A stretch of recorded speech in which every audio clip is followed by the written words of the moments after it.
So we sort of have that cognitive bias that everyone else is different, they're alien, they're weird, and that's multiplied or shaped by the desire to feel that we are lucky. We live in the best time and place, and that feeds into this myth of perpetual progress, that if things are always getting better, then, we're the luckiest ones. Thanks for joining me on the Lifestylist Podcast. I'm Luke Story, and this is episode 394. And this one was a long time coming with someone I've wanted to interview for many years, and we finally got it done. It's Dr. Chris Ryan, the author of Sex at Dawn and Civilized to Death, as we explore human domestication amongst a vast swath of other interesting topics. Now, oftentimes when somebody sends me a lengthy bio, I tend to just sort of truncate it and give the bullet points, but his bio was so interesting, I'm going to go ahead and give it to you. Even before co-authoring the best-selling book, Sex at Dawn, How We Mate, Why We Stray, and What It Means for Modern Relationships in 2010, Chris was on a wild ride.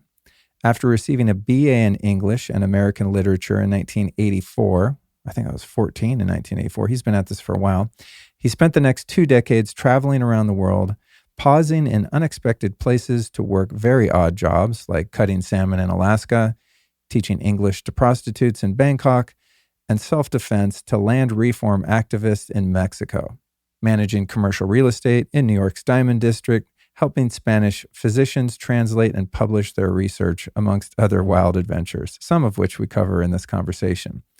Then in his mid-30s, Chris decided to get serious and pursue doctoral studies in psychology, using his dissertation to examine Darwin's rather naive understanding of human sexual evolution, which provided the core arguments later advanced in Sex at Dawn.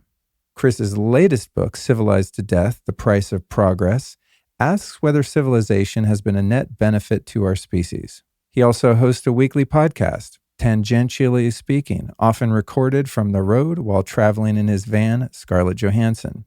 The podcast features conversations with comics, bank robbers, drug smugglers, porn stars, authors, and an occasional rattlesnake expert. Chris also likes orange pants, and no one knows why. And here's a very brief breakdown of this spontaneous and multifaceted conversation.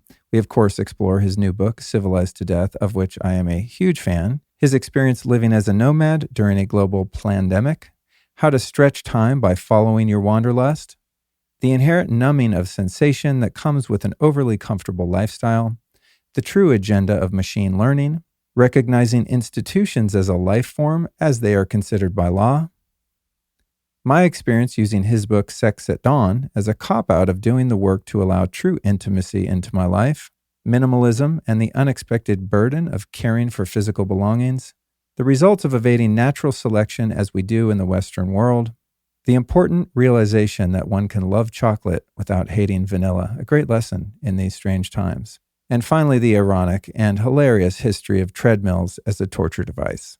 You can and will find the show notes for this very episode at lukestory.com/Chris Ryan, and there you'll find links to all of Chris's books and writings, as well as anything of interest we discussed in this conversation. And with that, I'm thrilled to present this long-awaited conversation, and I'm certain that you will too. Chris and I would both love it if you feel called to share this episode with a couple friends and perhaps even post it on social media. And here we go, my beloved listeners, with Dr. Chris Ryan.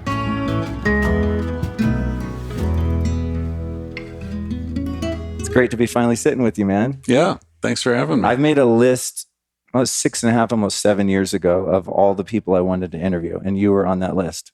It's a long list. Yeah. yeah, I know, right? Took me a while. Yeah. Well, you have degrees of separation from people. I don't know. It's a bit vulnerable to just cold call someone on their website. And I know Neil Strauss, who's a good friend of mine. He's been on the show a couple of times. So Neil was, I think, my first guest on my podcast. Really? 500 episodes ago. I probably heard that one. Yeah. Tangentially speaking. Tangentially speaking. A lot of people say tangentially speaking, which it's all right with me as long as they can find it on Google. Yeah. So I thought, one of these days I'll text Neil and do an intro or something. But then, life happens and there's other people. But you were on that friggin' list. I probably have it in my Evernote. So super stoked to sit down and chat with you. Huge fan of both your books. Thank you. I mean, I've been talking about this concept of domestication for a long time. And I think your book, Civilized to Death, just like sums up the whole thing so beautifully. So I definitely want to touch on that. But before we do, what's the most exciting thing going on in your life right now? I understand you're kind of nomadic. What are you up to? Just cruising around the world, trying to decide what to do with the rest of my life. You know, what am I going to do when I grow up? I think I mentioned before we went on here that from this weekend we're heading off. I've got a van. I don't know if you know. I've got a big Sprinter van. Yeah, I like on your site how you have all your favorite things from road tripping. That was pretty cool. Yeah. Very handy for people. Oh, for the what makes this thing great. Yeah. That's a takeoff of Rick Beato has a series on YouTube called What Makes This Song Great. I love that guy. Do you know him? Oh, yeah. I binge his videos like a maniac. So it's just, you never listen to a song the same way again. Yeah. And anyway, he's been on the podcast. He's sort of a buddy, although we've never met in person, but he's been on twice. And so I asked him if it was cool if we did a thing, because people are always writing saying, so what do you use? You know, what's in your van? What do you use for camping? What's your favorite tent? What's your favorite? So we just put up a thing on the website. But anyway, we're cruising around. Scarlett Jo-Van-son is parked outside a hotel. Oh, you have it here? Yeah, we have her here. We picked her up in LA and drove her out. And so after this is over, we're heading into the desert in Utah. We're going to be out there for, I don't know, a few weeks, you know, just sort of see how it goes. And then the plan is go to Thailand. We were in Thailand a couple of years ago when COVID hit and sort of got interrupted. And so we're going to go back to Thailand. I've got a buddy, an old friend of mine who lives on an island down there. So we're going to go chill with him for a while. And then maybe Nepal. I've been wanting to go back to Nepal since I was a youngster. I went there, 87 maybe, something like that. And I cut my foot. It was a weird thing. I was in Kathmandu one of the first nights. I went up on the roof of this guest house to watch the sunset, and I stepped on something sharp and really cut deep into my foot. So deep that I was told to go trekking would be really stupid, because you get, you know, a week back into the mountains and your foot's infected because you're walking all day and there's no medical care. So I didn't go trekking. I just hung out in Pokhara, and mostly Pokhara, for 6 weeks or so. And so at the time, the way I dealt with the tragedy was, this means I have to come back. Yeah. You know, and now here it is, whatever, 30 years later. And so maybe we'll go do some trekking in Nepal, and then we're thinking maybe Turkey and Spain. I lived in Spain for 20 years. It's time to get back there. Wow. So we're sort of doing a round the world thing. So cool.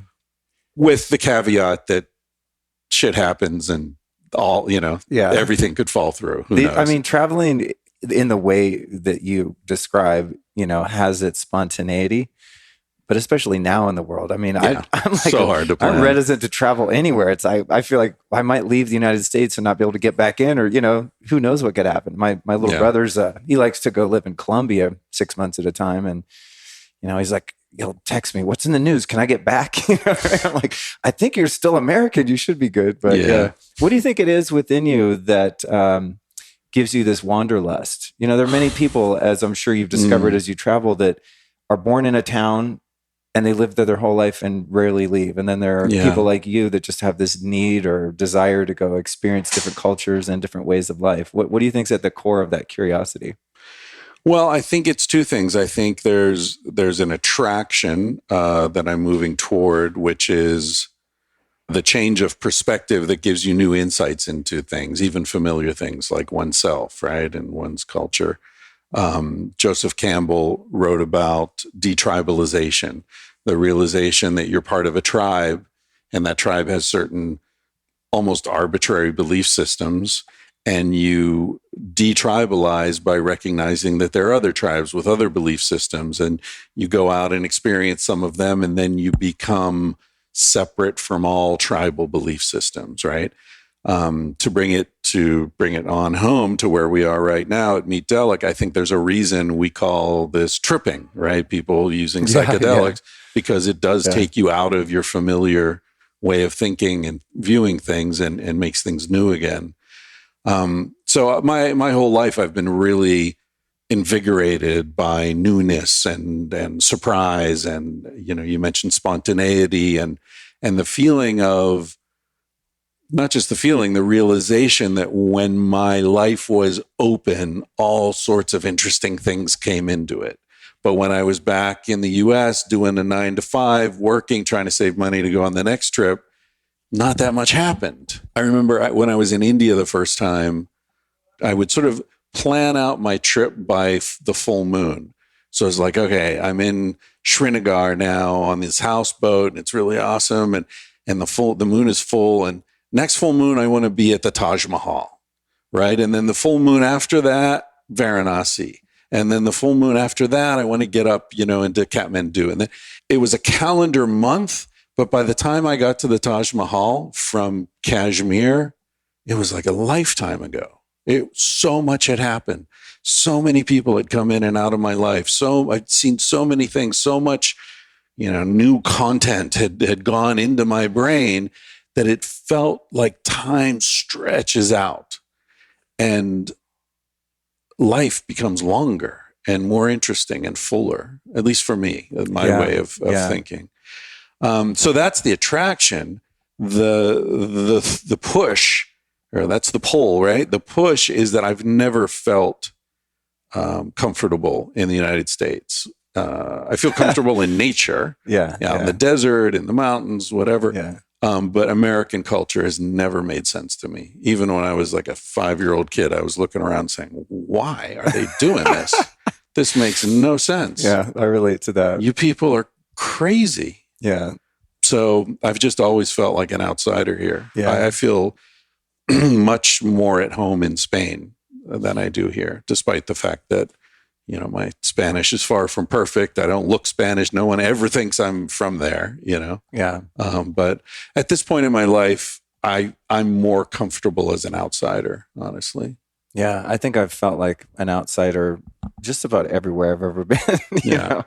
But like, as you wrote in your amazing, dude, by the way, I just want to tell you, I'm in the process of writing a book. I've been working on it forever. And I think that many people don't understand how hard it is to write a great book and to be a great writer. It really is a rare skill. And when you sit down to do it, it's difficult. And I just want to tell you, like, from aspiring writer to writer, your writing is just pristine. It's epic. No, thank you, man. But kind. Yeah, I mean, it's true. But in your book, you're going back into ancient civilizations, hunter-gatherer people, and you're kind of tracing the steps along the map of time and where we've kind of gone awry. And it does seem that in certain places on Earth, we've gone further awry, right? This being one of them. And it's interesting that from one perspective, in Western culture, in the United States specifically, we've made so much progress, air quotes, right? Yet we're in some ways one of the most devolved cultures on Earth. When you begin to travel and you go to South America and places like India, I remember when you mentioned India, it sparked a huge kind of punctuation point in my own growth when I went to India for about 5 weeks, maybe 2004. And I'm in these remote villages just in the middle of nowhere in southern India, where it's generally much more remote anyway. And we'd get a tuk-tuk ride out into some village to go look at, a temple or something, or ashram. And I remember being out there, and what really struck me was the children and how ecstatic these kids were living in what we would, as Westerners, determine to be squalor and suffering. And they're just stoked. I've never seen, and not just the kids, but I mean, the kids are just so much more alive and exuberant than older people, generally speaking. And we'd get off the tuk-tuk and be taking pictures. And these kids had, I think, never even seen a camera in person before, And I'm looking at this, no indoor plumbing. And I go, God, when I was 8, I was like suicidal already. You know what I mean? I was having those kind of thoughts. And I'm going, I'm sure there are sad Indian kids, but it was just such a big awakening for me to see that it really is about the inner experience more so than it is about your level of comfort. It just had a huge impact on me. Yeah. Yeah. Comfort is another word for numbness, right? Comfort is the absence of discomfort, which is sensation. I remember I was staying with some friends in Topanga, and they're really nice people. I love these people. And I was staying in their guest house, and they're wealthy. And so they had this new mattress. And the woman said to me, "Hey, I'm interested. Let me know tomorrow what you think of this mattress." It was $8,000. It's some special natural latex, sustainably harvested, the whole thing, right? Yeah. And, Egyptian cotton sheets and everything. And so I was up there working, and I went to bed. I woke up the next day and went down and we were having breakfast. She says, "What did you think of that mattress and the whole setup?"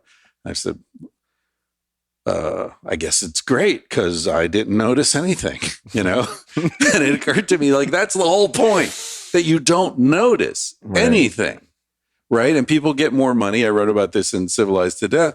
As people get more money, what do they do with it? They start cutting themselves off from other people, because they're afraid they're going to get scammed. Everyone's got an angle. You got to have security. You buy a bigger house, you put a wall around it, or you stay at the expensive hotel, where the windows don't open, rather than the guest house where the dogs are barking outside and, the call to prayer is going off at dawn or whatever. It's a weird concept of progress that it separates us from life and from each other, which are the things that make life enjoyable and meaningful. And so that's what you saw with those kids, and I saw with, kids in India and elsewhere, is like, yeah, they don't have a lot of the stuff we have, but the stuff we have is really heavy. Yeah, totally. And now with the fucking phones, right? And we see kids are separated from each other by these screens, and then they're all, the suicide rates are up, depression is up, the self-harm is up, addiction is up. Like, obviously, and now we've been with them long enough to really have some data. I'm sure you know about Tristan Harris's work and other people. No, I don't. He was an ethicist at Google. I think he's got a double PhD from Stanford in computer science and philosophy.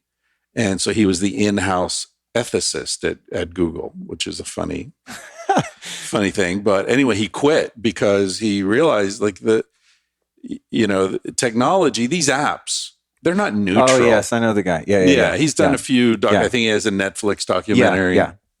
Yeah. Terrifying. Yeah. Anyway, so the whole point is, you've got a kid looking at the phone, and on the other side of that phone are 100 engineers and psychologists working to drain the life out of that kid, to drain the attention, to drain the time. That's the world we live in. So those kids in India, they're not dealing with that shit. At least they weren't when I first went there. Yeah, that's funny. It's that thing where with technology, where you think you're buying into a product, unbeknownst to you, you are the product. Yeah, right? exactly. Your mind and its stickiness and attachments for excitement, comfort, dopamine, connection, whatever it is actually creating a product out of you. It's so bizarre now, right? You're sitting in a room, you talk about, I really, in your case, maybe I want to get this new sleeping bag, the ABC sleeping bag. It looks really cool for my road trips. And the next day you start being fed those ads, right? Yeah. I mean, it's spooky. Yeah, they're getting in your head. I think that we're in this bizarre moment where, I don't know, this might sound a little conspiracy theorist, but I think that machines are learning to be human. I think that's what's going on. That's what all this data mining is about. It's not just to sell us shit. It's to become us. The transhumanism agenda. Yeah. Absolutely. Yeah. And weakening us in the process, right? Yeah. They're getting stronger. We're getting weaker. Obviously, that's where we're going. I like to use the term conspiracy analysis, right? Right. Analyst versus theorist, right? Because you can have a theory or something, but that means that you're saying there might be a conspiracy here. An analyst is someone who says, we've already seen there is a conspiracy, right? Right. And I'm Let's just talk about it. I'm just analyzing it and exploring it and looking into it, The weird thing is, strictly speaking, I don't really think it's a conspiracy because a conspiracy is a group of people get together and decide they're going to do something, right? I don't think anyone's decided to do this. I think that institutions are a life form, and we just haven't recognized it yet because we're embedded within them. I think corporations are living things. They're very alien to us and hard to recognize, but they've convinced us to even give them religious rights, give them political power, give them movement, and they can disappear and reappear elsewhere. They're psychopaths, but we've invented them somehow, but in a way that bees invented a hive, but nobody was there was no Albert Einstein bee that was what we need to do is create a hive. I got an idea. That's a good point. There's no, termite architect. The mound just happens somehow. Yeah. There's an emergent intelligence. We call it emergent intelligence. It could also be emergent ignorance. And I think we're in this point now where some people are starting to look around and say, we're working against our own interests. This makes no sense. It makes no sense for a biological entity on planet Earth to be shitting all over it, destroying the systems that support human life and all other life. And yet we're doing it. We're doing it at an increasing pace, even though we see the destruction in our face. We're still doing it. And to me, that's like a school of salmon swimming right into the net. You see the net, but the school's going that way. So here we go. Well, this idea of a corporation being a living thing, it's right in the word, right?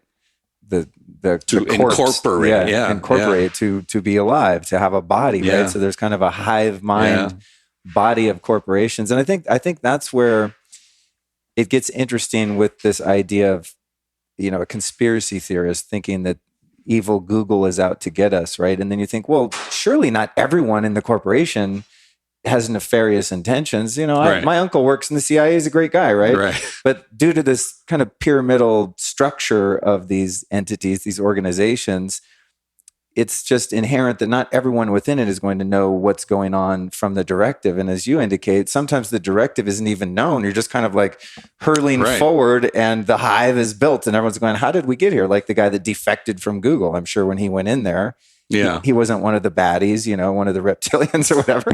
He just, he's good at what he does. He gets a good gig. And then later on realizes, oh, look what we're building. I'm out. Yeah. And he's one of the few who was able to get out. He doesn't have kids, a mortgage, and, the whole thing. I thought it was an interesting moment. I don't know if you remember, but in the early days of Google, their logo said, "Don't be evil." And at some point, they had a meeting of the board of directors and they said, we got to take that down. Right. Don't be evil. Can't be our slogan anymore. Why? Wow. What a weird, I would have loved to have been there for that meeting, or at least not to. We kind of need to be a little evil, guys. Or at least replace it with the inverse reality of, be altruistic or something. Right? Yeah, exactly. It's no, we're just going to take the whole thing away and just pretend it see never what happened. happens. Yeah. As someone who spends so much time, energy, and money to be healthy, I want to keep track of what's working and what's not.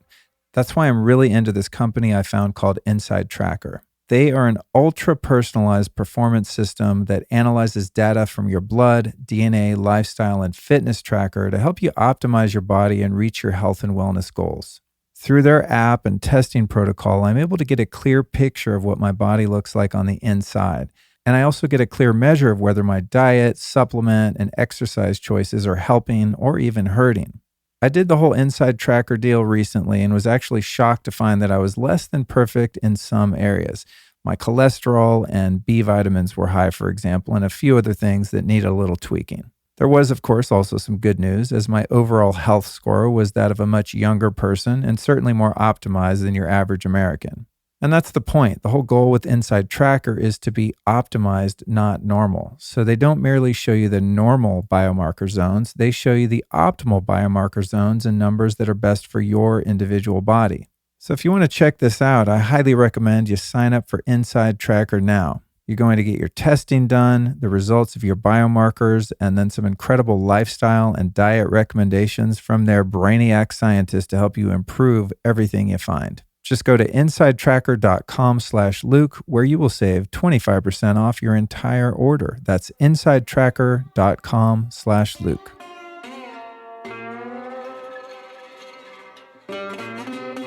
I would be remiss, Chris, if I didn't, I'm sure you're to some degree tired of talking about it, but I want to talk a bit about your Sex at Dawn book. Oh, God. I thought you were going to say my sex life. No, we don't have to talk about that unless you so choose. If it weaves into the conversation, I'm open to it.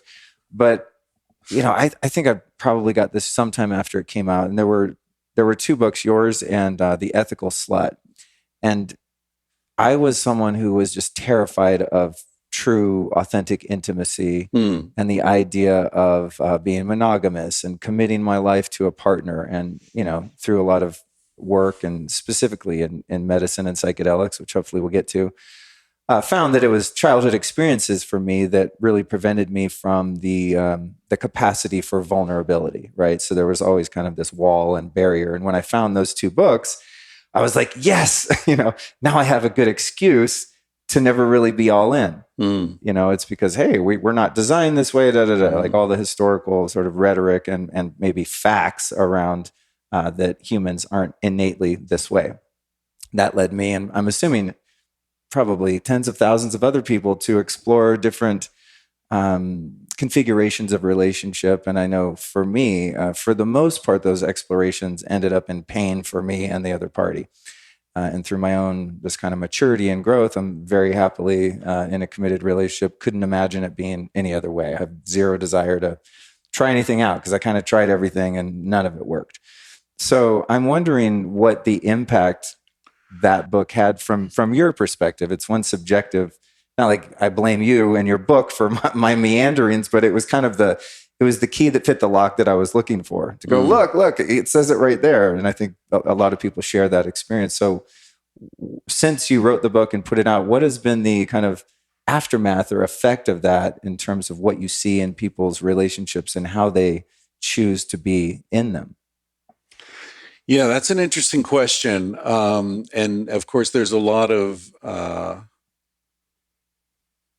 sort of filtration that happens before I see anything, right? So I either hear from people who reach out to me because they're grateful, because the book helped them move to a better place, or I hear from people who are angry because the book gave their partner an apparent excuse to act irresponsibly. Right. So, and then, those are just the people who take the time to write to me and tell me their story. So I don't know how representative any of that is, but I've been I would say, 90% of the feedback I've received has been really positive.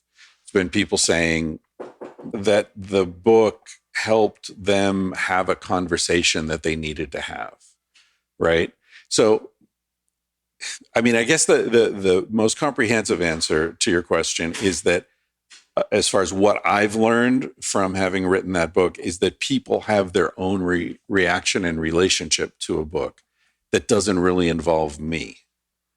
It's like, I sometimes think about Michael Jordan's father, and people would come up to Michael Jordan and say, man, you must be so proud of my son and or of your son. And he's like, I don't know. I gave birth to the kid and then he did this thing. And now you have a relationship with him. It kind of has nothing to do with me. Right.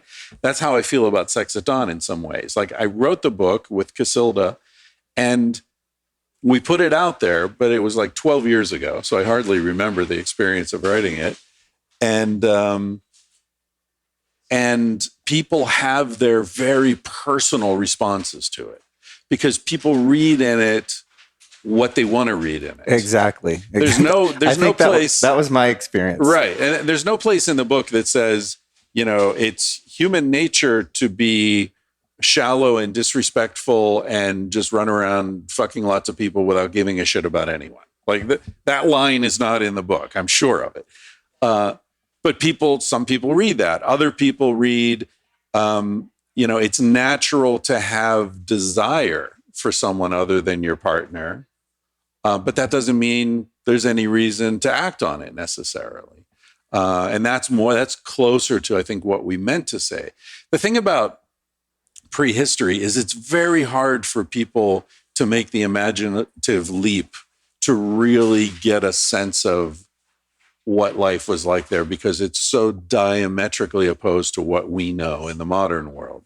So I remember we made a point of the word promiscuous. Like, we're saying, yes, the data as we read it is quite overwhelming that our ancestors were sexually promiscuous.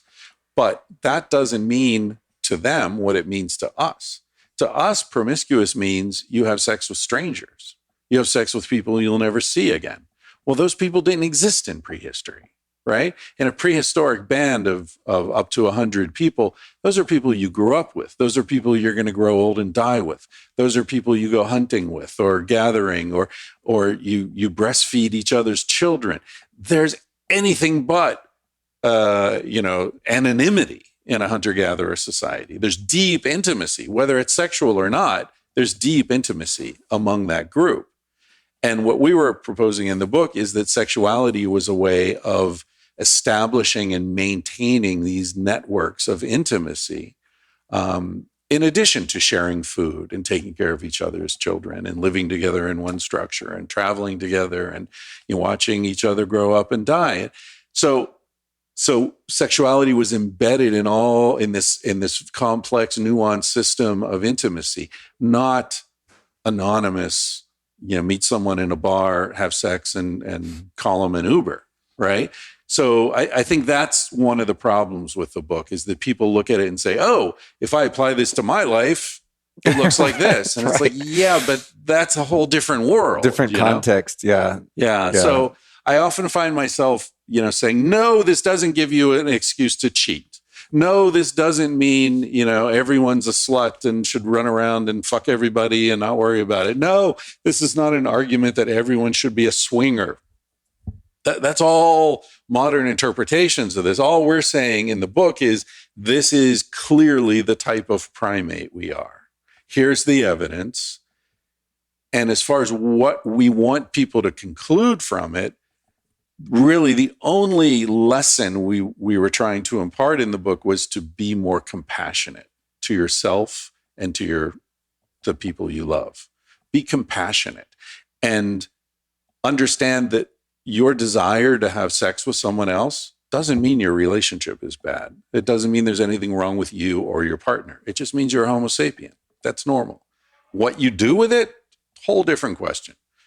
That's a really key distinction. I mean, I grew up with predominantly a very liberal parent, and sex, I wasn't Christian or any kind of fundamental religious influence. It was just, I think, kind of do what you want and don't hurt people.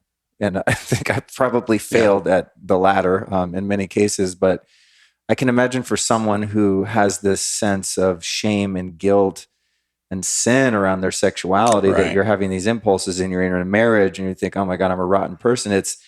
I'm sure quite often that the repression of that and the misunderstanding of that would lead someone to go out and actually do something harmful to themselves or another person, right? Yeah. It's like the molesting priest kind of dichotomy, right? And you go, God, how could that happen? When you repress and have a lack of awareness with who you are and what makes you tick, pathology kind of squishes out the edges, For sure.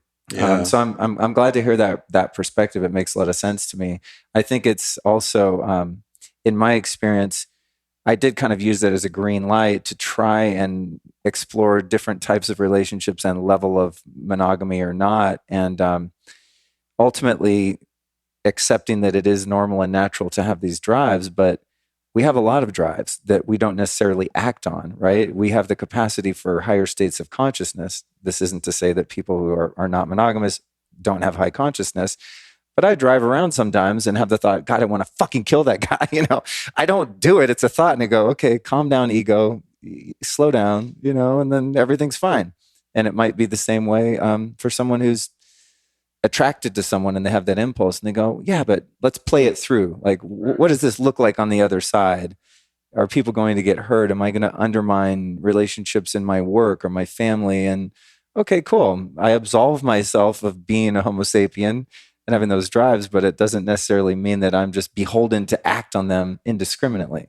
And I think it's easier to control drives when you understand their origin and when you cleanse them of all that shame and guilt that you were talking about, because I think that tends to turbocharge them in a way, right? It pushes them into a dark space where they grow and get energized. And when you understand the evolutionary and biological reality of your own body and whatever evolutionary trajectory is embedded in our minds, then you can control things better. I often say it's like, if your dog is tearing up your sofa or something, and you want to understand dog behavior and how can I deal with this dog, you study wolves, right? Because your dog is more or less a wolf, modified wolf. We are modified hunter-gatherers. So if you want to understand the human impulses and nature and how we interact and why and what the motivations are and all that, study hunter-gatherers. That's where we came from. And a lot of people still are. Well, not a lot, but some people still are hunter-gatherers. So I think that there's a lot of good reason to look at hunter-gatherers to understand ourselves. And as you say, that doesn't mean we should be hunter-gatherers. It just means that's where we came from. That's what we are. And that's how we're going to be able to control ourselves and live together more harmoniously and find the things that make us happy. Because we're, getting back to the earlier bit of the conversation, these corporations are trying to convince us that this stuff will make us happy, but it doesn't work. Right? What makes a dog happy? Running outside, smelling things, returning to where it came from, right? Playing with other dogs, pack, right? Pack psychology. That's what makes a dog happy. That's what makes us happy. The things that have always made us happy: nature, clean air, intimacy, friendships, community, music, sleep, being with children. These are the things that make us happy, not screens and money we'll never spend. I've been pretty damn obsessed with mitochondria for the past couple years. From blue light hacks to saunas and cold plunges, I'm always after more ATP, our body's main fuel source. And up until now, there haven't been very many supplements on the market to support mitophagy or the flushing out of old, damaged mitochondria. So when I discovered this unique compound called urolithin A, I was super intrigued. It's found in pomegranate, but it's very hard, well, impossible really, to eat or drink enough of it to get the scientifically proven clinical dose. This is where a product called MitoPure from Timeline Nutrition comes in. They've created 3 ways to get your daily dose of 500 milligrams of urolithin A in their product MitoPure. They've got a delicious vanilla protein powder that combines muscle-building protein with the cellular energy of MitoPure, and a berry powder that easily mixes into smoothies or just about any drink. And finally, soft gels for travel. Personally, I love the new starter pack, which lets you try all 3 forms of MitoPure. This is the first product to offer a precise dose of this compound to upgrade mitochondrial function, increase cellular energy, and improve muscle strength.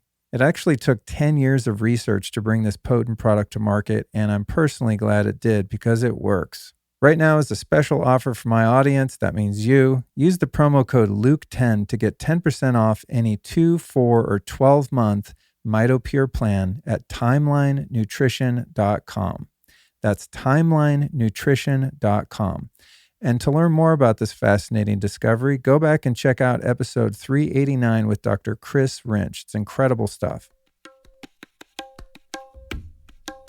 That's what I'm fascinated by, this idea of domestication and how we can sort of win back some of our natural life practices, even though we find ourselves in this industrialized world. But I wanted to touch on something in terms of stuff. There was another, in addition to that one thing that happened in India where I saw these happy kids with nothing. I remember years ago, my dad, who wasn't as financially successful by most metrics, he started selling off all his 4-wheelers and horses and all his toys that he'd acquired. And when he was doing that, I was like, Dad, this stuff's awesome. He goes, Luke, when you make money, don't ever buy stuff.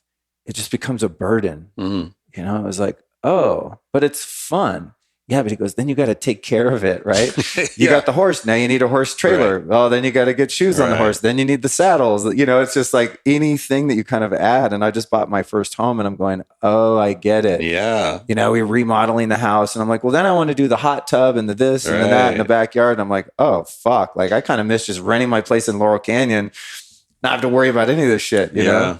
It really is interesting. That's why I live in a van, dude. Yeah, just how things just start to weigh on you. And it's a quality problem, of course. And I'm happy to be working my way through this. But it's interesting that so many of us are brainwashed into the possession of things being the key to fulfillment. And then it's like we bury ourselves in stuff and then go, oh, how can I get out? Now I have to pay for it, take care of it, get rid of it. The ex took it, etc. It really can be a trap. Again, we live in their world. It makes them happy that we buy all this stuff, whatever that life form is that we're dealing with here, right? It doesn't make us happy, but they convince us it does. It's like convincing a horse that it's happy pulling a wagon. I don't think so. I think that horse would be a lot happier running around free in a herd, Yeah. Yeah. As would we. All right. So there's a couple things I want to touch on in Civilized to Death here. I have my official laptop because I didn't have a printer. There were just so many great points. And I like the way you approach the book is like, you thought it was this way. You're wrong. Here's why. Here's the history to prove it. I mean, not that it's antagonistic, but it's just, I like the crumbling of ideas based on falsehood. And breaking assumptions, right? It allows a guy like me to think, oh yeah, this makes sense. And you're talking about just fundamental truths. And so some of my favorites are actually in your cheat sheet. And we'll put that in the notes. The cocktail party cheat sheet. Yeah, the cocktail party cheat sheet. I think every author should do that. Totally. Totally. Just throw it up on the website. You don't have to read the book, folks. Just read the cocktail party cheat sheet. Yeah. I mean, it's, a lot of the main points are presented there. And guys listening, we'll put it in the show notes at lukestory.com/Chris Ryan. That's lukestory.com/Chris Ryan. So the first one, and I think this is one of the most common misconceptions about ancient peoples and hunter-gatherers, is that prehistoric life was a constant struggle to survive. Yeah. We think, oh man, you need to wake up every day and find water and food and you're freezing all the time. And, that's how I picture it. And that we do nothing but work. There's no leisurely time. So why is that a false view? Well, it's a false view. I mean, the most basic answer is because it's simply inaccurate. But the motivation for promoting that false view is interesting to me. Because, we could say it started with Hobbes, right? Before the advent of the state, Hobbes wrote in 1651 in Leviathan, human life was solitary, poor, nasty, brutish, and short. Incredibly famous sentence, right? Like everyone who speaks English has heard that sentence. And yet it's totally wrong on every count. Hunter-gatherer life was not solitary, much more intimacy than we have. As I explained earlier in the context of sexuality, far more interaction and interdependence and cooperation in hunter-gatherer life than in the modern world. Poor is a measure of having less than someone else. If everyone shares and has the same, then no one's poor. No one's rich, no one's poor. We all just are surviving together, right? So there's no poverty in hunter-gatherer groups. In fact, Marshall Sahlins, an anthropologist, wrote a very famous paper in the 70s that sort of started challenging this standard narrative of perpetual progress and the neo-Hobbesian view. It's called the First Affluent Society. And he made that point that affluence is when you have enough. And hunter-gatherers generally have enough. It's farmers who don't have enough. It's farmers who start to have poverty and inequality of resource access to resources and hierarchical political structures and all that kind of stuff. So hunter-gatherers can be seen as affluent because not only do they have enough, but they see the world around them as being a place of great abundance. Right? Because it's like, I mean, there was this, I forget which book I quoted it in, but there was a case of a Jesuit missionary in present-day Canada in the 1600s. And he was reporting about his time with Indians there. And he talked about how there was this feast going on. And there had been a feast the night before, too. And they invite the neighboring groups in because they've got all these beavers that they're roasting.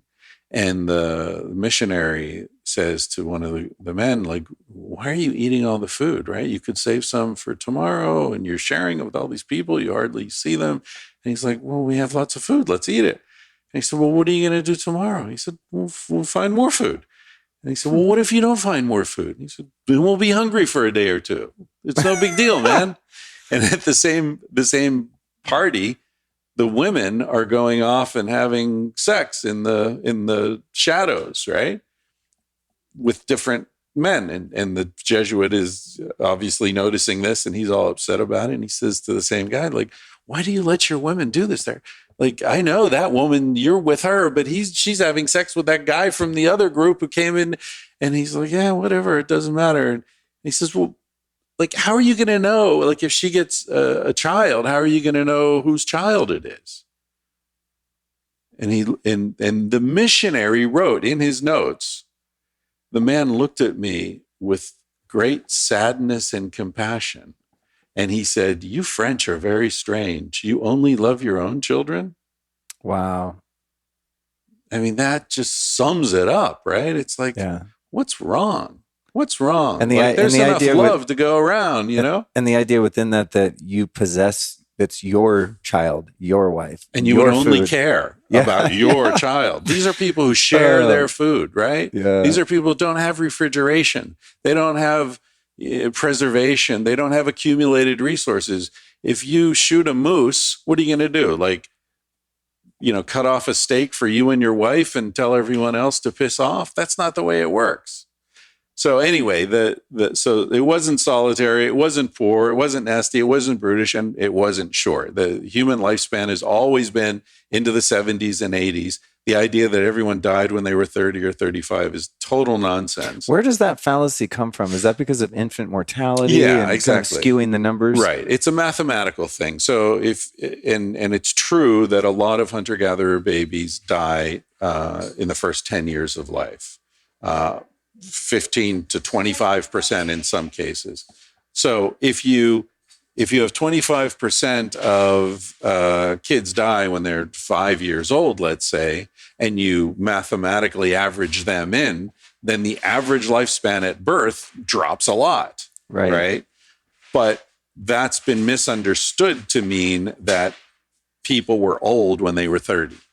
20,000 years ago. That's just not true. Right. If you survive childhood and you made it into your teens and 20s, you survived the communicable diseases and some babies are born not equipped, to survive in that kind of environment. Which, by the way, is another reason that the kids in India that you saw look so happy and energized, because the kids who aren't energized and aren't really healthy died. That's what it's like in many places of the world still today. My ex-wife is from Mozambique, and she's a doctor. And she talked about this a lot when she was working in Europe. She said, I'm dealing with a lot of people with chronic diseases that just don't make it past childhood in Africa. So in Africa, when an adult comes into your office as a doctor, you're dealing with someone who's strong, who's got a strong immune system, who's got a strong body. They've been through the filters, whereas in Europe and the United States, we're very good at keeping people alive who wouldn't be otherwise. We kind of evade natural selection. Exactly. That's so interesting. Exactly. And, I'm not saying what's better or what's worse. I'm not making any ethical judgment. I'm just noting that it changes things. There's another piece to the the domestication and kind of how our society's formed that's really interesting with the advent of agriculture, moving out of hunter-gatherers. Now you have surplus of food, right? And now you need property, and there has to be property lines and someone that owns that property.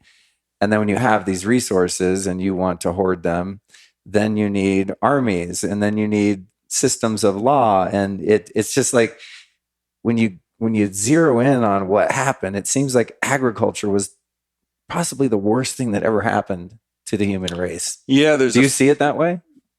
Yeah, there's a famous essay by Jared Diamond, who wrote Guns, Germs, and Steel, a huge book, called The Worst Mistake in the History of the Human Race. And it's about the advent of agriculture. And that's the argument he makes and others have made. Yeah, I think it's nuanced because there is archaeological evidence of agricultural societies that lasted for some centuries without becoming warlike expansionist groups, but eventually they all did. So it may be a little oversimplistic, and I'm guilty of this, of saying agriculture causes this, right? It's not like one step absolutely leads immediately to the next. But everywhere that agriculture has arisen, and it's arisen at least 6 times independently in different parts of the world, within 1,000 years, you have very hierarchical military expansionist empires that grow around that agriculture. So it does eventually. There's a new book out, The Dawn of Everything, I think it's called. It just came out a week or 2 ago, that makes a big point that, okay, there is evidence that there are these societies that were around for a while. They seem to be growing things, but they weren't, they didn't have slaves and they weren't attacking neighboring areas. But eventually they do, because the inescapable logic of agriculture is you start to grow food, you end up with a surplus, as you said. Birth rates go up because not only do you have that surplus of food, but now you also have domesticated animals, including cattle in most cases. And so babies can be weaned earlier because you've got cow milk rather than mother's milk, which makes the women fertile sooner because as they're breastfeeding. Oh, interesting. While a woman's breastfeeding, she tends not to ovulate, especially if she has low body fat. So hunter-gatherers who breastfed for 4 years typically were not fertile during those 4 years, plus the 9 months that they were pregnant. So it kind of titrates the birth rate exactly, naturally. Right. So that's why hunter-gatherer population levels remain static, very steady, very, very minor growth globally for tens of thousands of years. And then as soon as agriculture appeared, you see it just rocket global population.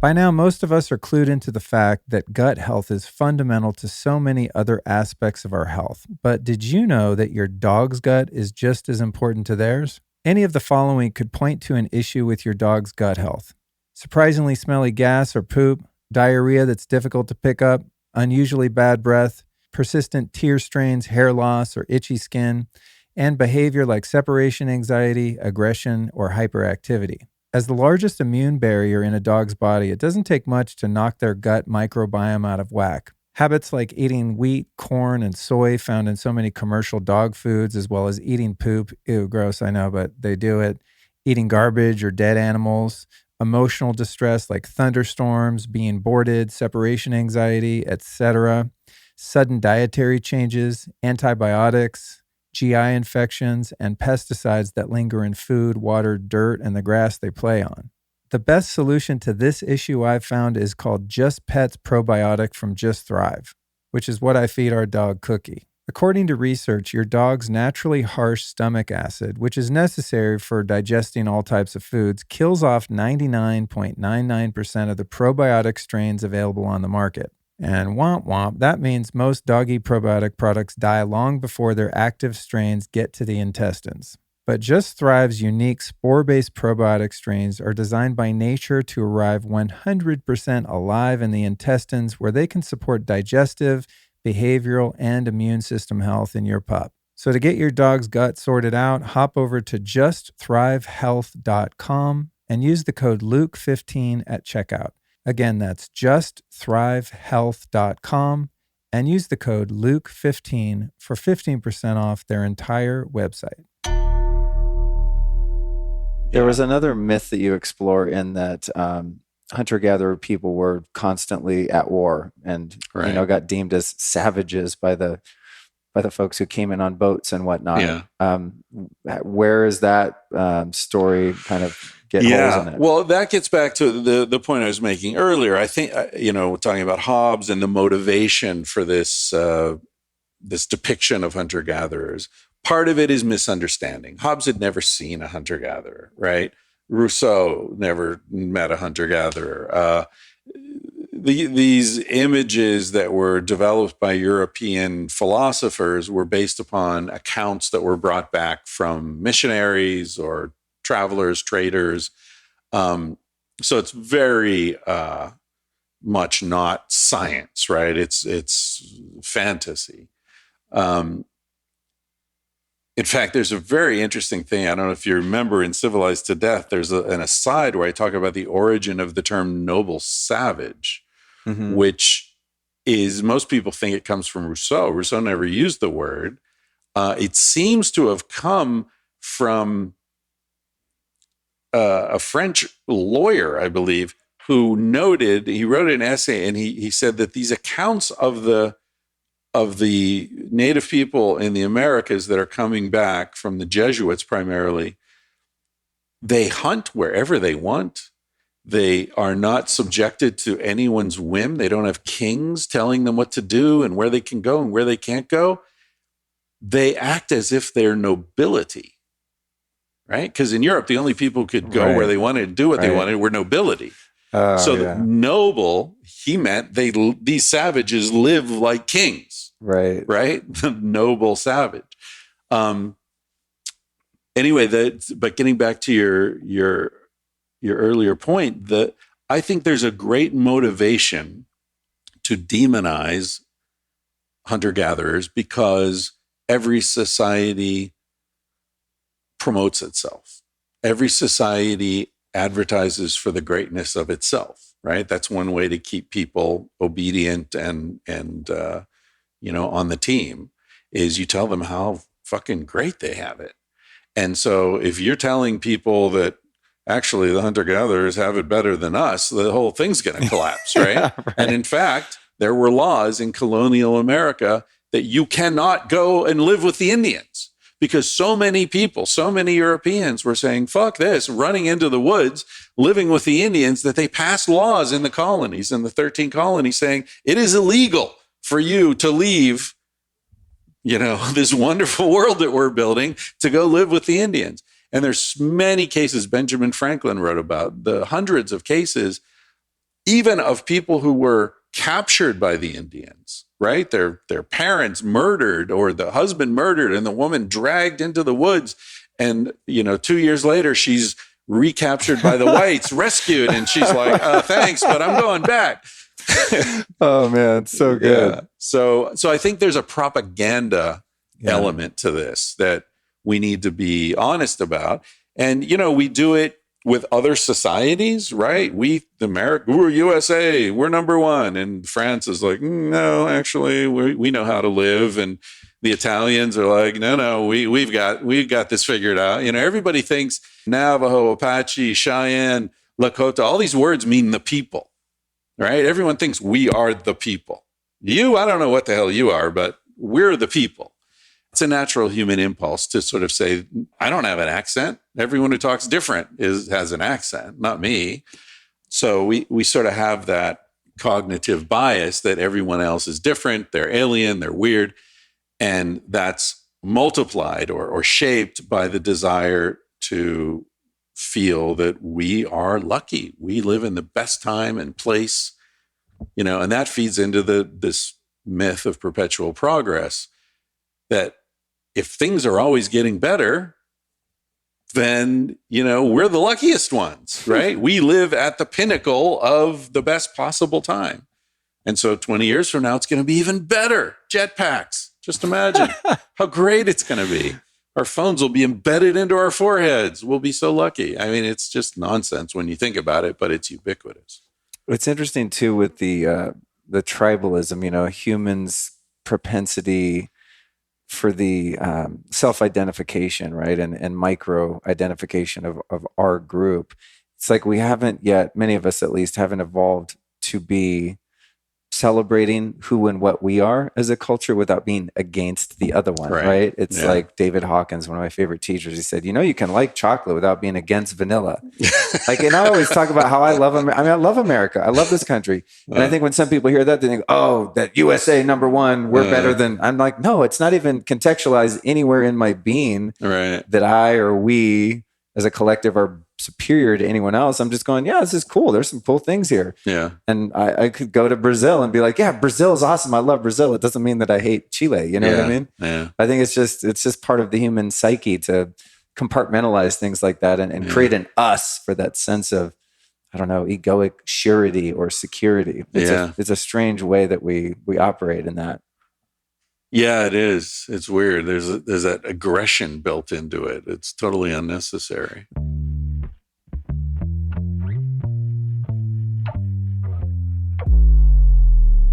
I've been using infrared saunas for over 2 decades. They are awesome and something I would never want to live without. Infrared heat increases blood flow for faster recovery, better sleep, and a calmer central nervous system. In addition, it naturally releases a dose of happy chemicals in the brain, which leave you feeling super euphoric. But let's face it, saunas are very expensive, impossible to travel with, and can take up a lot of space in your house. So what I did to fix this was get a higher dose portable sauna blanket. It's got an amethyst layer to deepen the benefits of infrared, a tourmaline layer that generates negative ions, a charcoal layer to bind pollutants, and a clay layer which is balancing for the heat. And for those of you who want to experience the benefits of infrared without the sweat, they also have a really cool infrared PEMF mat that comes in 2 different sizes. I literally use the large higher dose mat every single morning and the small mat on my sofa here in the studio. It's right behind me. I just did some breath work before this recording. It was super toasty and awesome. It's incredibly relaxing and restorative. I love these mats. So whether you deal with chronic pain, work out frequently, or just need a moment to chillax, lying on their mats, even a couple minutes a day will help ease your mind and body from the inside out. To get your very own infrared sauna blanket or PEMF mat, go to higherdose.com today. And don't forget to use my exclusive promo code Luke15 at checkout to save 15%. That's higherdose.com and the code is Luke15. Dose as in DOSE.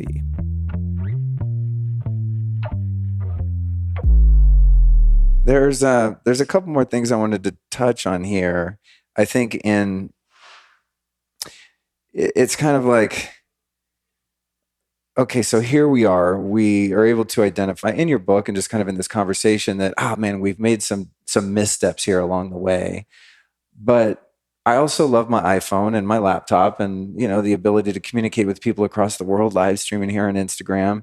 And I think this is where people bump up against it. It's like, well, what do we do? What aspects of kind of the natural human life way can we reintegrate so that we can be where we are on the planet doing what we're doing and not be so out of touch with our nature, because it's not practical. This sounds like we're glorifying this hunter-gatherer lifestyle. Well, try going to live in the woods. The government will come get you and tell them you're on their land. Like, even if you really wanted to take it that far, you're prohibited because you've got a birth certificate, a social security number. You are a mini corporation owned by this giant corporation called the U.S., in DC. And so it's like, even if you wanted to opt out of the system, you kind of can't.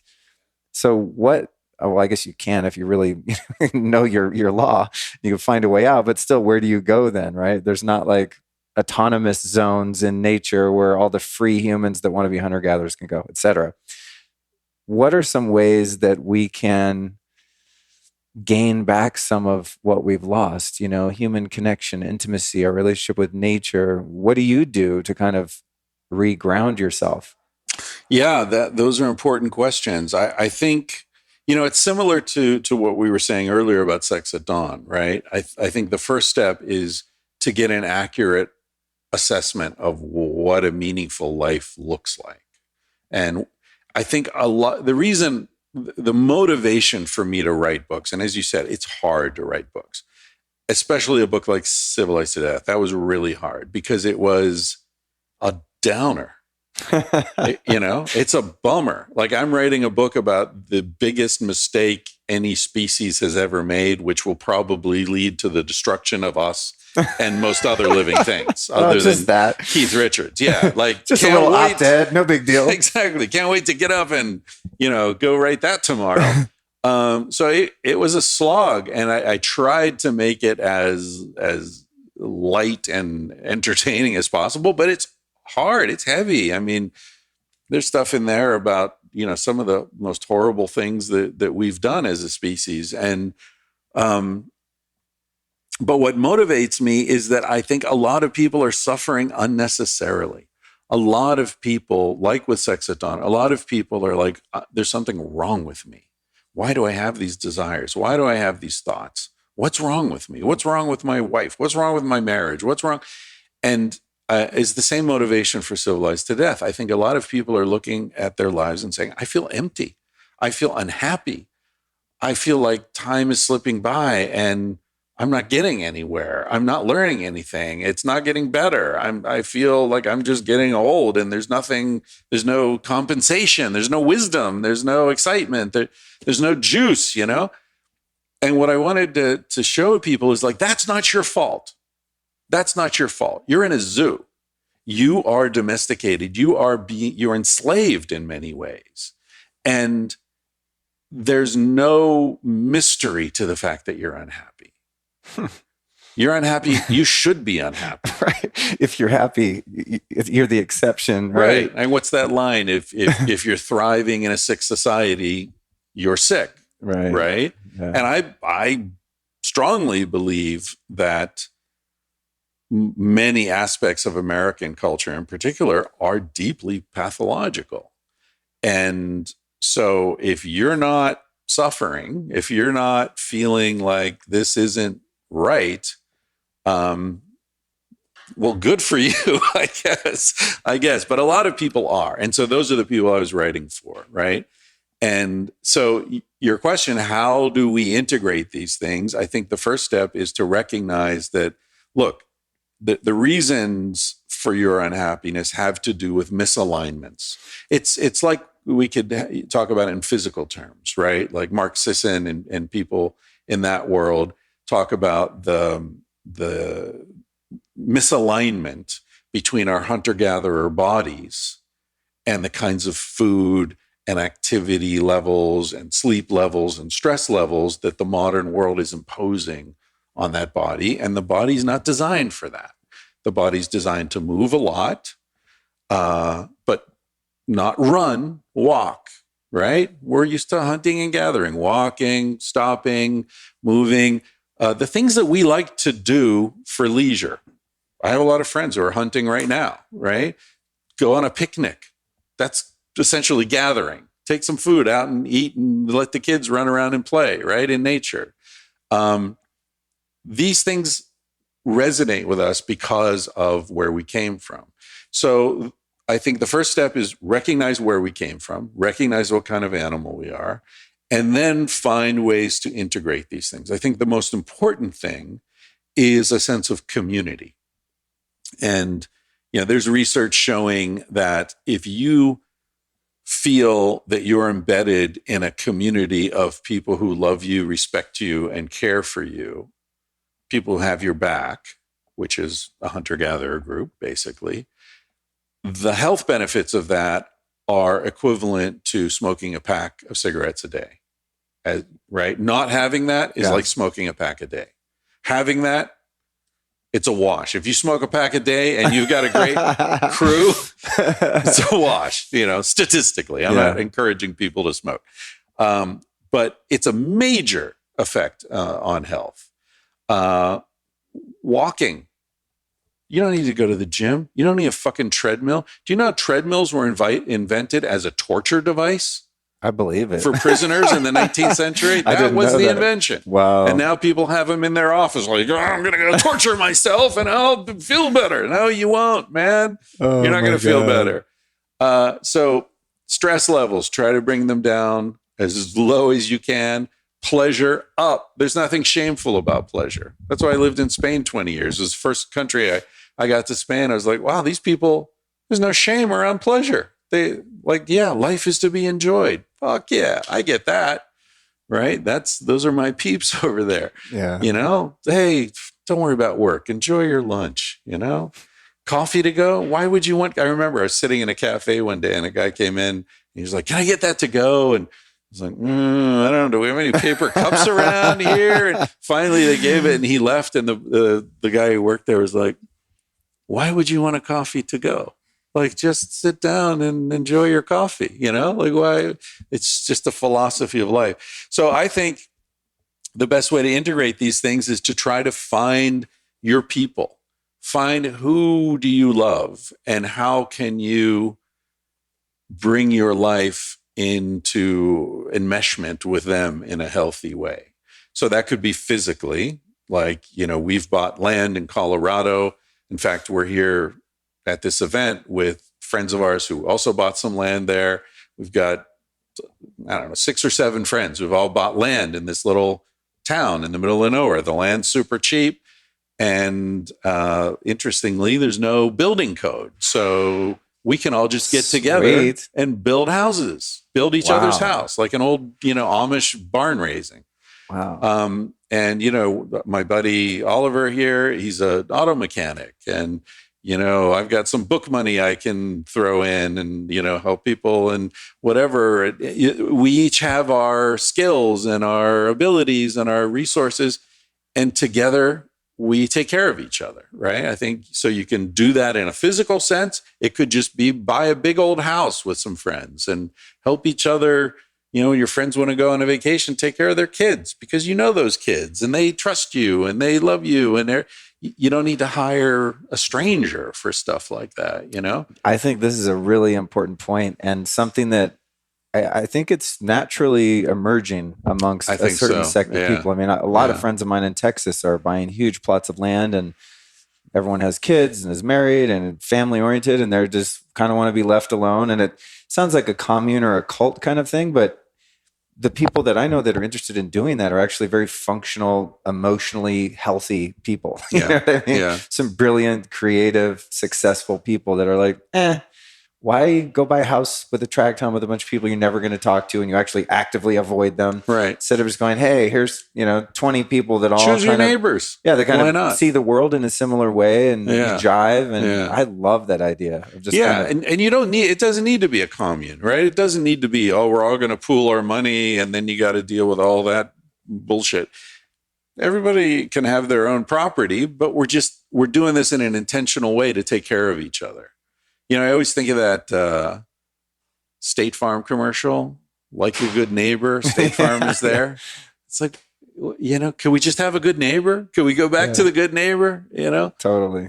So, I think there are ways, buy food from your local farmer, right? Get to know your local farmer, buy your food there, have a garden, like have some chickens. I mean, there are lots of ways. And so often, as often happens, crisis creates opportunity, right? So young people now are the first generation of Americans who are looking at life and saying, it's not going to be better than my parents, right? I'm not going to have especially more the kids into crypto. They're like, I already make more than my parents. I'm 10. Well, on paper, sell it and then get back to me. Yeah. But as far as, getting a job down at the factory and raising a family like people were doing in the 50s, one income per household and you could pay a mortgage and send your kids to college. That's gone, And so I think there are opportunities to cut back on the material stuff because we can't afford it. But the benefit is you find you never really need it in the first place. What you really need is love and friends and pleasure and time.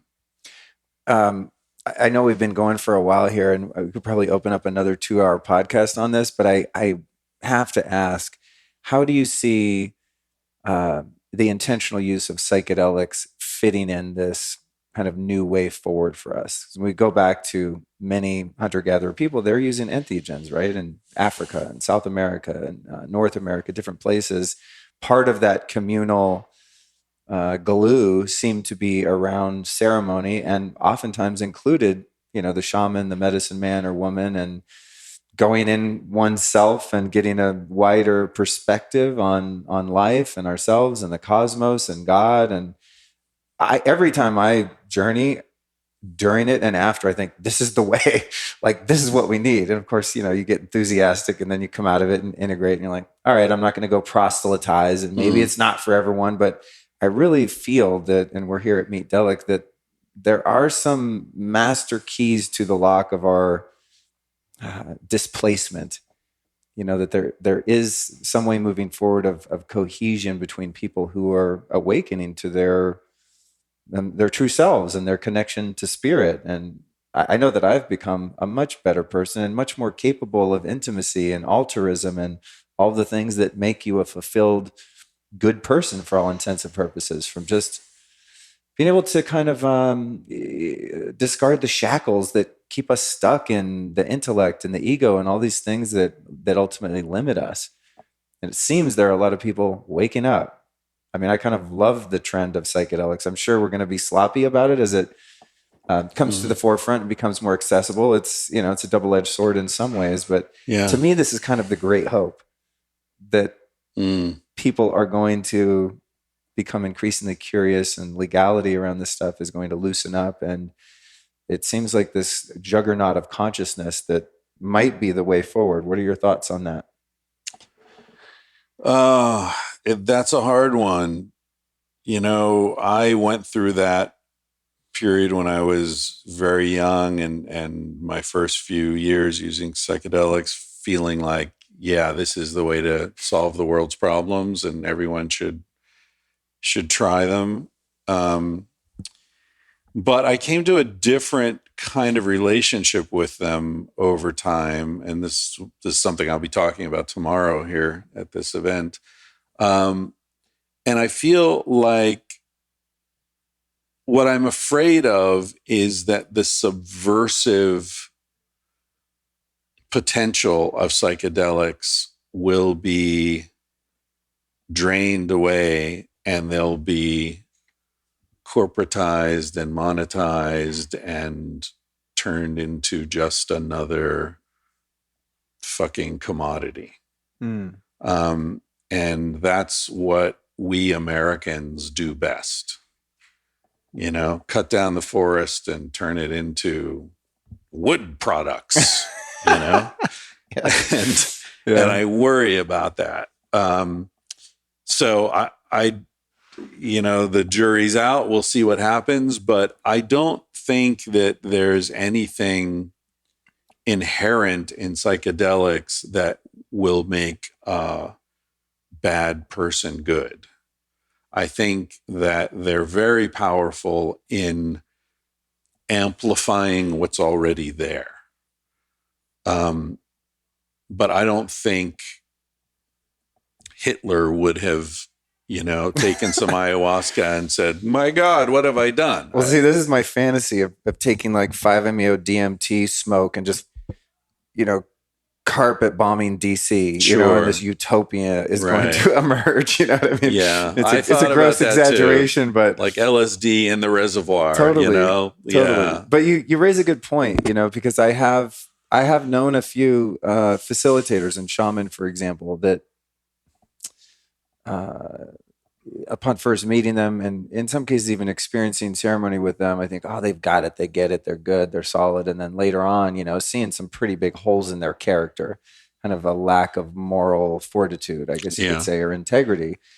And that's kind of brought me to understand, well, psychedelics aren't necessarily going to fundamentally change one's character if you don't already have some kind of blueprint or system or some laws or principles that you've developed into your own integrity as a person, right? So that you kind of have a moral compass and you have solid values, and however imperfectly you're following those, and add some psychedelics to that and you get more of that, as you said, right? But it's not necessarily going to turn someone with a dark side or multiple personalities or God knows what else into an altruistic kind being. Especially without, as you said, ritual around it. You know, the societies you mentioned, the hunter-gatherer societies all over the world, in Africa, in the Amazon, in Mexico, that they do use these substances, but with great respect, with ritual, with, you know, cleansing. Like I'm sure you've experienced the dietary restrictions for a while, and you know, ways that are designed to bring a focus to your intention. What are you going to do? What do you want to learn? There's a lot around this. The psychedelic is almost not even, if you did all the ritual and didn't end up taking the drug, you'd probably still have an amazing experience, right? Just because you've taken this time and you've gone on it's the Zapotec in Mexico who trek to the desert where the peyote is. And on the trek, 5 or 6 nights, they all camp together. And while they're sitting around the fire, they take turns opening their hearts and saying what mistakes they've made in the last year, what offenses they've committed against other people. And they ask for forgiveness. So by the time they get to the desert, their hearts are clean. They've confessed, they've accepted, they've forgiven each other. That's a beautiful ritual, right? If you just did that, you don't even need the peyote, right? But that's built up over centuries around this experience. And I worry with us, the way we are in the Western world, it's like, you know, I met this dude. I was at a friend's birthday party at a Mexican restaurant in Santa Monica a few years ago. And I was sitting at the table next to this guy, and my buddy's like, "Hey, you should talk to Chris. He knows about psychedelics." And I was like, "Oh, yeah, what's up?" And he said, "Yeah, you know, since I got back from Afghanistan, I've been having a lot of PTSD. So I decided, my girlfriend said I should take some ayahuasca." I was like, "Okay, where are you going? What are you going to do?" He's like, "Oh, tomorrow in Venice Beach." And they wanted me to stay for the weekend, but I only have one night because I got to go to Miami. I got some stuff going on down there. And the guy's got a margarita in his hand, and he's having a burrito or something, and he's going to go do ayahuasca the next day in Venice. I was like, and he's like, "What, you think it's a bad idea?" And I was like, "Well, it's not a magic pill, right? Like there's a process around it. Like, you don't drink alcohol or eat meat for a while. You prepare, you know, it's like," anyway, so that turns out it didn't go well. Somebody freaked out in the session and called the cops, and they raided it. And so everyone's tripping while the cops are, God. Yeah. So that's what I worry about. It's not a magic pill. Oh my God. It's an that experience. gave me chills, man. Yeah. I mean, when I was a teenager in my 20s, I used to go to a lot of Dead shows, you know, and we'd take tons of acid. Here in Vegas, actually went to one. It's funny enough. Las Vegas would be the last place I would ever recommend somebody do any psychedelics. But there were, I don't think, well, actually, no. Once I did get busted by the cops. They threw us in the car. We're frying on acid at a Dead show in Orange County. I mean, if you're in that vulnerable state and shit goes wrong, it can go really wrong. I mean, luckily I lived to tell the tale, but when you said that, I'm like, oh God, on ayahuasca, it's like, that is just absolutely horrific. So I like the point that you raise. And, you know, I'm glad there are people like you. They're the voice of reason, you know, the grumpy old man. And I think I am too. I mean, you know, my wife is a shaman, and she's much more conservative even than I am, and you know, very infrequently journeys, and it's not even how she really serves people. But it is kind of, I think we have to have temperance between enthusiasm and seeing what's possible and the excitement of this awakening that is potentially there, but also be very mindful of tradition and set and setting and all those things. You kind of get sick of hearing people say, "Yeah, set and setting, yeah, I get it," but no, really. Like, for real, set and setting and intention and the preparation and respect. The aftercare. Respect. Yeah. So thank you for bringing that to the conversation. And most people that I've interviewed and we've touched on this stuff, I mean, I think all of them have had a reverence for these experiences and medicines, because I mean, especially something like 5-MeO DMT. I mean, rearranging your entire psyche in 10 minutes, potentially. That's how it's been for me. And that's not something that I would just wander into willy-nilly and be like, oh, I heard it's fun. You know what I mean? Things will never be the same in most cases after some of these deep experiences. Yeah. Hopefully for the better. Yeah. Well, dude, thank you so much. Yeah. Thanks for having me on. I'm so glad this finally happened. You know? Yeah. I prefer to do my interviews in person, you know, and so sometimes it's like, I got to wait till I'm going to be where they are. I saw you on the bill here and I was like, yes. So sweet. Thank you. Well, I'm glad you reached out. I'm the same. I just passed 500 episodes I mentioned earlier. I've been doing it for 9 years or something. And until COVID, I did only in person. Yeah. And that puts a cramp in it, but it's a much better conversation. I think. I mean, I think produces a better end. I don't want to call it a product, but say end experience for the listener or viewer. Right. But for me, it's just way more fun. Right. Like if we were on a Plus, Zoom, you get to meet someone. That's the whole point of having a podcast for me is you get to meet people. And there's those subtle cues, nonverbal communication. There's nuances that are delayed by the internet connection, and it's just kind of weird. So glad we got to do it. I do have one last question. Thank you. Yeah. Who have been 3 teachers or teachings that have influenced your life and your work that you might share with us? Oh, 3 teachers or teachings. Well, Henry David Thoreau, who wrote Walden famously and Civil Disobedience, less well known, but equally important work. I read that a long time ago, probably 17, something like that. And that really struck me. There's a line in Walden where he says, a man's wealth is best measured by the things he can do without.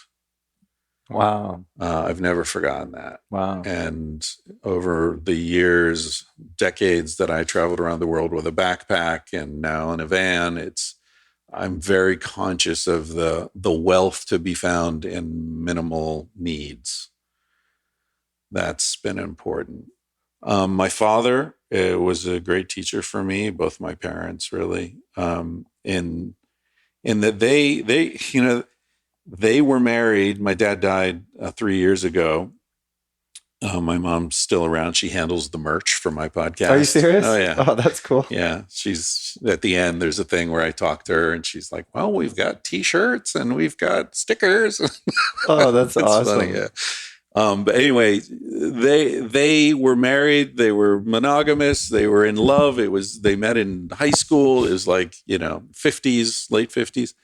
And they were totally unthreatened by me having a very different kind of life. My dad had a job and he was successful and mortgages and all that suburban life, but they never felt that my divergence from their reality was in any way, it gets back to what you were saying earlier. Like you can love chocolate and not hate vanilla. They always got that instinctively. And they're like, okay, you're a weirdo. You want to go, hitchhike to Alaska with a backpack and work on a fishing boat? Well, good for you. Have fun. Be careful. But they never were like, you're wrong. You're wasting your education. You have to be killed. Like us to be right. Yeah. No, they always were like, it's your life. Do what you need to do. We got your back as much as we can, and we love you no matter what. And that was awesome. So yeah, I would say they were 2 very important teachers. And honestly, I mean, I see psychedelics. We mentioned the Zapotec earlier. They refer to peyote as el maestro, the teacher. And I feel that psychedelics have been for me a mentor in a way. And I've learned a lot from access to them and the states of consciousness that they helped me identify. So if that's possible, it's topical here at Meet Delic. I would agree 100%. 100%. Yeah.